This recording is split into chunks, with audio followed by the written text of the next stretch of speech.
pourquoi avoir choisi, de gérer, plusieurs entreprises, dans des domaines complètement différents plutôt que se concentrer seulement sur une seule? Alors, je pense, si tu veux, qu'il y a la personnalité du dirigeant qui joue forcément un petit peu là-dedans.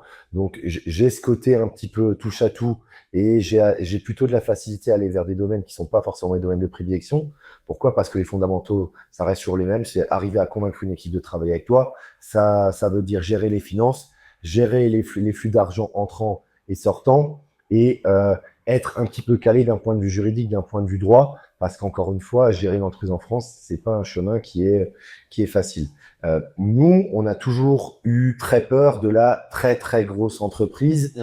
qui a un retournement de marché et qui en fait du jour au lendemain se retrouve à avoir 30 ou 40 salariés, des rentrées d'argent qui sont moins importantes, sauf que 30-40 salariés, on est en train de parler de 150 à 200 000 euros de salaire que tu vas verser par mois. Mmh.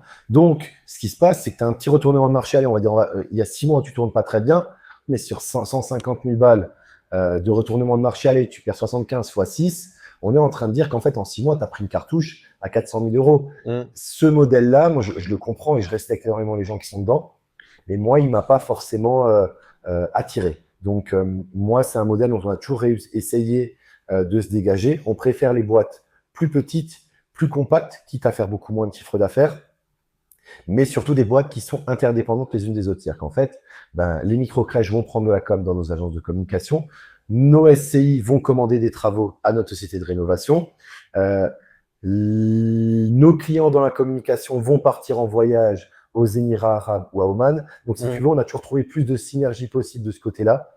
Et, euh, et après, je pense qu'il y a l'effet d'aubaine, c'est-à-dire qu'en fait, les opportunités se sont présentées et simplement on les a saisies, donc on y a été. C'est-à-dire qu'on nous a dit un jour, il y a une agence de voyage qui est en vente, allez, c'est parti, on y va.